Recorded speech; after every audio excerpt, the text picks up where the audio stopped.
প্রিয় BA 4th এবং 6th সেমিস্টারের ছাত্রছাত্রীরা, আজকে আমি যে বিষয় নিয়ে আলোচনা করব সেটি হচ্ছে তোমাদের যে পলিটিক্যাল সায়েন্সের SEC-B1 পেপারটি রয়েছে, এলিমেন্টারি ডাইমেনশন রিসার্চ।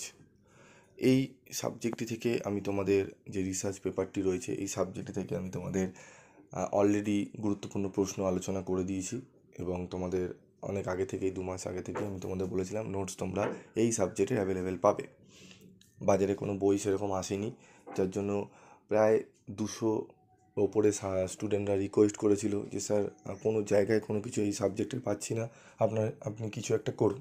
তা আমি বলেছিলাম অন্যান্য জায়গা থেকে দেখো, তোমরা যদি পাও নিয়ে নিও, ঠিক আছে। তো আমাদের টিচার এখন অ্যাভেলেবেল নেই, করে উঠতে পারিনি।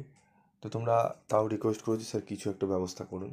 তো আমি চেষ্টা করে তোমাদের কিন্তু করেছি, কারণ বাজারে কোনো মার্কেটে বই নেই। আর তোমরা জানো এমন অনেক সাবজেক্টের বই নেই যেগুলো পিভি স্টাডি ক্লাস তোমাদের বিভিন্ন যে ভালো ভালো বইগুলো রয়েছে বা পুরনো যে বইগুলো রয়েছে সেখান থেকে আমরা খেটে কালেক্ট করে সেগুলোকে তোমাদের সামনে প্রেজেন্ট করি, যাতে তোমাদের সময়টা নষ্ট না হয়, কারণ এতগুলো বই কালেক্ট করা স্টুডেন্টদের পক্ষে সম্ভব নয়। তো আজকের যে প্রশ্নটি নিয়ে আলোচনা করব, উত্তরটি নিয়ে, সেটি হচ্ছে গবেষণা কাকে বলে, এর বৈশিষ্ট্য ও উদ্দেশ্যগুলি আলোচনা করো। তো গবেষণা কি একবার দেখে নাও। রেডম্যান এবং মেরির মতে গবেষণা হলো নতুন জ্ঞান আহরণের জন্য নিয়মতান্ত্রিক প্রচেষ্টা। মেরি ম্যাকডোনাল্ডের মতে গবেষণা এমন একটি সুবিন্যস্ত অনুসন্ধান যার উদ্দেশ্য বোধগম্য ও যাচাই সাপেক্ষ জ্ঞান দ্বারা প্রচলিত জ্ঞানের উন্নতি সাধন। গবেষণার বৈশিষ্ট্য কী রয়েছে? গবেষণা সমস্যা সমাধানের উপায় নির্দেশ করে। গবেষণা প্রধানত পর্যবেক্ষণ ও নিরীক্ষণের উপর নির্ভরশীল। গবেষণা সুনির্দিষ্ট পর্যবেক্ষণ ও বর্ণনা দাবি করে। গবেষণা মূলত উপাত্তের সংগ্রহ, বিশ্লেষণ এবং ব্যাখ্যা নির্ভর।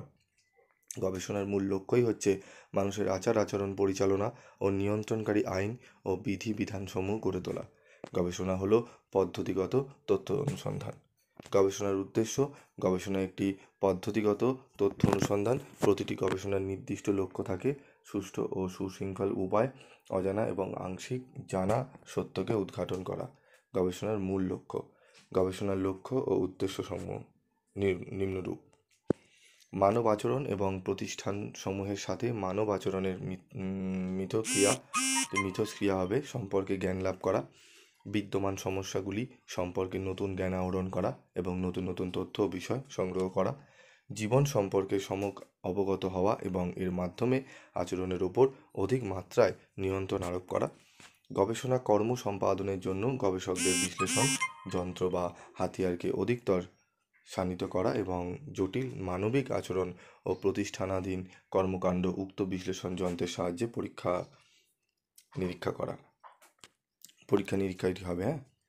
সমাজ জীবনের বিজ্ঞানভিত্তিক চর্চা করে, মানব কল্যাণ সাধন করে, ঘটনা প্রবাহের শ্রেণীবিন্যস্তকরণ করে থাকে গবেষণা। গবেষণা সমাজ নিয়ন্ত্রক ও সমাজের ভবিষ্যৎ নির্ণয় করে। গবেষণা সামাজিক সমস্যার সমাধান নির্ণয় করে। পদ্ধতিগত অনুসন্ধানের মাধ্যমে সমস্যার সমাধান ও নতুন তথ্য সংগ্রহ করা বা করে থাকে গবেষণা। ঠিক আছে, তো দেখলে একদম টু দি পয়েন্ট অ্যান্সার রয়েছে। ঠিক আছে, উত্তরগুলো কিন্তু বই থেকেই তৈরি করা, কারণ বই ছাড়া আমরা পড়তে পারি না। ঠিক আছে, হ্যাঁ, কোনো বিজ্ঞমান ব্যক্তি নেই যে বই ছাড়া তোমাদের নোটস বানাবে। ঠিক আছে, তো আমরা বিভিন্ন বই দেখেই আমরা কিন্তু নোটস তৈরি করতে হয়, বিভিন্ন গ্রন্থ থেকে আমাদের বই তৈরি করতে হয় এবং তোমাদের আমরা বইয়ের আগে রেফার করি যে বই তোমরা আগে কেনো। তো তোমাদের বই যখন মার্কেটে অ্যাভেলেবেল থাকে না, মানে পার্টিকুলার একটি বইতে সমস্ত কিছু ভালোভাবে থাকে না, তখন সেই বইটি কেনা তোমাদের পক্ষে ঠিক হয় না, যার জন্য আমাদেরকে খেটে সেগুলোকে রেডি করতে হয়। এবং এই সমস্ত যে পেপারগুলো আমি দিচ্ছি, এই সমস্ত পেপারগুলো তোমরা দেখবে, তোমরা সার্চ করে দেখতে পারো 2 মাস 3 মাস আগে, কোনো জায়গায় কিন্তু দেওয়া থাকে না।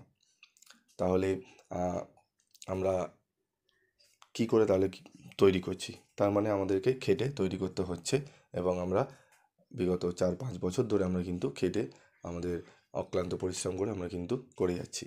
তো স্টুডেন্টরা, তোমরা জানো, তোমরা অনেকেই রিকোয়েস্ট করেছো, আমি তোমাদের রিকোয়েস্টে আমি তোমাদের উত্তরগুলো করে দিলাম। তোমরা পড়তে থাকো এবং যদি কোনো অসুবিধা হয় অবশ্যই পিভি স্টাডি ক্লাস তোমাদের সাথে আছে এবং তোমাদের অন্যান্য সাবজেক্টে যদি সাজেশান লাগে অবশ্যই তোমরা কমেন্ট বক্সে লিখতে পারো। আজকের মতো এটুকুই, দেখা হচ্ছে পরবর্তী ভিডিওতে।